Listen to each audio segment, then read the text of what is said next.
But আমি আপনাদের যে সার্কেলটা বলে দিলাম, এই সার্কেলে যদি আপনি গরু কিনেন এবং গরু পালেন, খামার করেন, তাহলে আপনার পকেটের একটা টাকাও খরচ হবে না, আপনি খামার করে যেতে পারবেন এবং বছর শেষে যে বাচ্চাগুলো আছে এই বাচ্চাগুলো থেকে আপনি একটা মোটা টাকা ইনকাম করতে পারবেন। তো এটা তো হলো গাভীর বিষয়। এই গাভীর সাথে আপনি দুটা বকনা কিনবেন। আমি আপনাদেরকে দেখাচ্ছি কোন সাইজের বকনা আপনি কিনবেন। একটা গাভী কিনছেন, ওই গাভীতে দুধ দিতেছে, ওই গাভীগুলো দুধটা আস্তে আস্তে কমাই দিবে, তখন আপনি আরেকটা দুধের গাভী কিনে নেবেন। এতে করে কি হবে আপনার? আসসালামু আলাইকুম। আপনারা অনেকেই নতুন করে খামার শুরু করতে চাচ্ছেন, মানে নতুন খামারি হইতে চাচ্ছেন আর কি।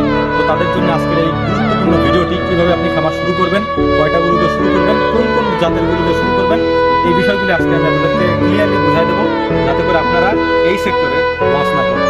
তো মূলত সর্বপ্রথমে আপনাদেরকে একটা জিনিস দেখানোর চেষ্টা করবো, সেটা হচ্ছে যে যদি আপনি গাভী গরু দিয়ে শুরু করেন, তাহলে কোন ধরনের গাভী গরু দিয়ে শুরু করবেন। আমি আমাদের অভিজ্ঞতা থেকে এবং আমাদের গাভী দিয়ে আপনাকে সেটা দেখানোর চেষ্টা করতেছি। আশা করি আমাদের এই গাভীটা 3 বছর আগে আমরা কিনছিলাম, তখন আমরা কিনছিলাম 1,15,000 টাকা দিয়ে। ওই সময় এই গাভীটাতে দুধ হয়তো 8 কেজি, আমাদের এখানে আসার পরে দুধ আরো বাড়ছে, এটা দুধ দেয় এখন প্রায় 10 কেজির মতো সকালে এক বেলায়। তো এরকম একটা গাভী যদি আপনি পান, তো এরকম একটা গাভী আপনি কিনে নেবেন যেগুলো 8 কেজি 7 কেজি দুধ হয়, এবং দাম এখন একটু বেশি নেবে যদিও, কারণ আমরা 3 বছর আগে কিনছি, এখন দামের মানে বাড়বে স্বাভাবিক। তো এটা হচ্ছে একটা, এই সাইজের গরু কিনবেন আপনি, এই সাইজের, মানে বেশি বড়ও না একেবারে বেশি ছোটও না, মাঝারি সাইজের গাভী কিনবেন। একেবারে বড় গাভী যদি কিনেন তাইলে হচ্ছে যে আপনার সমস্যা হবে, কারণ খাবার অনেক বেশি দেওয়া লাগবে। এটা যদি দেখা দিতেছে এরকম, কারণ এটা হচ্ছে বাচ্চা, মানে প্রেগনেন্ট, তো যে কারণ হচ্ছে এরকম দেখা দিতেছে। তো এটা হচ্ছে মিডিয়াম সাইজের একটা গরু। তো আমি আপনাদেরকে বোঝানোর চেষ্টা করতেছি বাকিটা। চলেন বাইরে যাই। যারা নতুন খামারি তাদের জন্য গুরুত্বপূর্ণ পরামর্শ হচ্ছে, যদি আপনি খামার করতে চান তাহলে অবশ্যই আপনাকে দুধের গাভী কিনতে হবে। যে গরুগুলোতে দুধ দেয় এখন বর্তমানে, ওরকম একটা গাভী কিনবেন আপনি প্রথমে। এটা হচ্ছে প্রথম পরামর্শ আপনার জন্য। এরপরে আপনি ওই গরুর পাশাপাশি যখন ওই গরুতে দুধ দেওয়া আস্তে আস্তে কমাই দিবে, প্রেগনেন্ট হয়ে যাবে, তখন আপনি আরেকটা গাভী কিনে নেবেন। একসাথে আপনি 3-4টা গাভী কিনবেন না। এটা হচ্ছে আমার পরামর্শ, বাস্তব অভিজ্ঞতা থেকে বলতেছি। যখন একটা গাভীতে দুধ দেওয়া শুরু করবে, আপনি কিনলেন, মনে করেন নতুন একটা খামার করলেন, সেখানে আপনি গরু তুললেন, একটা গাভী কিনলেন, সেই গরুতে দুধ দেওয়া শুরু করলো, এবং ওই গাভীতে যখন আস্তে আস্তে দুধ দেওয়া কমাই দিবে, তখন আপনি আবার আরেকটা গাভী কিনবেন। হ্যাঁ, এটা হচ্ছে আপনার জন্য প্রথম কাজ। আমি আবারও বলতেছি, একটা গাভী কিনছেন, ওই গাভীতে দুধ দিতেছে, ওই গাভীতে যখন দুধ দেওয়া আস্তে আস্তে কমাই দিবে, তখন আপনি আরেকটা দুধের গাভী কিনে নেবেন। এতে করে কি হবে আপনার নিজের পকেটের টাকা দিয়ে খামার চালাইতে হবে না। আপনি তাহলে এই যে দুধ বিক্রি করা টাকা দিয়ে ওদের খাবার যোগাইতে পারবেন, এতে আপনার সমস্যা হবে না।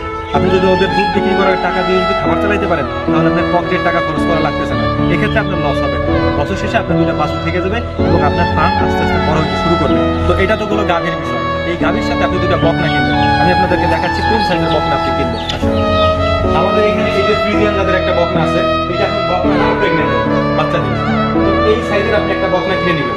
ওই যে গাভী আপনি কিনছেন, ওই গাভীর সাথে প্রথম যে গাভীটা আপনি কিনছেন, ওই দুধ দেওয়া প্রথম গাভীটার সাথে একটা বকনা কিনবেন, এবং দ্বিতীয় যে আপনি আরেকটা গাভী কিনবেন, দুধ দেওয়া গাভী, যখন আপনার প্রথম গাভীটা দুধ দেওয়া আস্তে আস্তে কমাই দিবেন, তখন যখন আপনি দ্বিতীয় আরেকটা গাভী কিনবেন, ওই গাভীর সাথেও আপনি একটা বকনা কিনবেন। এভাবে যদি আপনি করেন তাহলে কি হবে? এই যে একটা আছে বকনা, ধরেন এই যে আরেকটা বকনা, আপনি তাহলে দুটো বকনা কিনবেন। এই বকনাগুলো হাই পার্সেন্টেজের বকনা, হ্যাঁ, মানে সর্বোচ্চ মানের বকনা। আমাদের নিজেদের ওই ফার্মে যে ওই ঘরে যে গরু আছে, ওর ওইখানে ব্রিড করানো আর কি। ওইটা 100% ফ্রিজিয়ান না যদিও, কিন্তু ওর ব্রিডে আমরা 100% ফ্রিজিয়ান মানে সিমেন্ট দিয়েছিলাম। এই যে এই পার্সেন্টেজটা আসছে, এটা সর্বোচ্চ দুধ দেবে আমরা আশা করতেছি। এখন আপনি যদি এরকম মানের গাভী কিনেন, তাতে আপনার কি ধরনের লাভ হবে? ধরেন আপনি একটা বকনা কিনছেন, একটা গাভী কিনছেন, শুরুতে আপনার গাভীতে দুধ দেওয়া শুরু করলো, এবং ওই দুধ বিক্রি করার টাকা দিয়ে আপনি ফার্ম চালানো শুরু করলেন। এই সাথে সাথে দেখা যাবে যে আপনার ওই বকনাটা সময় মতো গাভী চলে, মানে প্রেগনেন্ট হয়ে গেল। এটা হলো একটা। যখন আপনি ওই গাভীতে দুধ দেওয়া কমাই দিবেন, তখন আপনি আরেকটা গাভী কিনবেন, সেম ওর সাথে আপনি আরেকটা বকনা কিনবেন। এই দেখা যাবে কি যে আপনার এই বকনাটা যখন প্রেগনেন্ট হয়ে যাবে, তখন ওই গাভীতে দুধ দেবে, হ্যাঁ, আর আগের গাভীটা তো আপনার প্রেগনেন্ট আছেই। এতে করে হবে কি, পরবর্তীতে যে বকনাটা আপনি কিনবেন, ওই বকনাটা প্রেগনেন্ট হওয়ার আগেই আবার এইগুলো বাচ্চা দিবেন। তো এভাবে যদি আপনি একটা সার্কেল তৈরি করতে পারেন, তাহলে আপনার নিজের পকেটের একটা টাকাও খরচ করতে হবে না। আপনি ফ্রিলি দুধ বিক্রি করা টাকা দিয়ে ফার্ম করতে পারবেন। এটা আপনার জন্য সহজ উপায়। আর এর বাইরে যদি আপনি মনে করেন যে না, আমি একসাথে অনেকগুলো গাভী কিনবো, তাহলে দেখা যাবে কি একসাথে যদি অনেকগুলো দুধের গাভী কিনেন, ওই দুধের গাভীগুলো একসাথেই দুধ দেওয়া বন্ধ করে দেবেন। তাতে করে আপনার ক্ষতিটা কোথায় হবে? আপনার যখন দুধ দিবে না, তখন ওদেরকে আপনার নিজের পকেটের টাকা খরচ করে খাওয়ানো লাগবে। এটা তো স্বাভাবিক তো আর আপনি বন্ধ করতে পারবেন না। যেহেতু খাওয়ানো লাগবে সেহেতু আপনার নিজের পকেটের টাকাতে খাওয়ানো লাগবে। বাট আমি আপনাদের যে সার্কেলটা বলে দিলাম, এই সার্কেলে যদি আপনি গরু কিনেন এবং গরু পালেন, খামার করেন, তাহলে আপনার পকেটের একটা টাকাও খরচ হবে না, আপনি খামার করে যেতে পারবেন এবং বছর শেষে যে বাচ্চাগুলো আছে এই বাচ্চাগুলো থেকে আপনি একটা মোটা টাকা ইনকাম করতে পারবেন। এটা হচ্ছে আপনাদের জন্য সহজ এবং একেবারে সাবলীল পরামর্শ। এর বাইরে যদি আপনি করতে যান তাহলে হিতে বিপরীত হইতে পারে। আর যদি আপনারা ষাঁড় গরুর খামার করতে চান সেক্ষেত্রে আমি আলাদা একটা ভিডিও বানিয়ে দিব, সেখানে কিভাবে আপনি ষাঁড় গরুর খামার করবেন এই বিষয়ে বিস্তারিত বলার চেষ্টা করবো ইনশাআল্লাহ। আসসালামু আলাইকুম।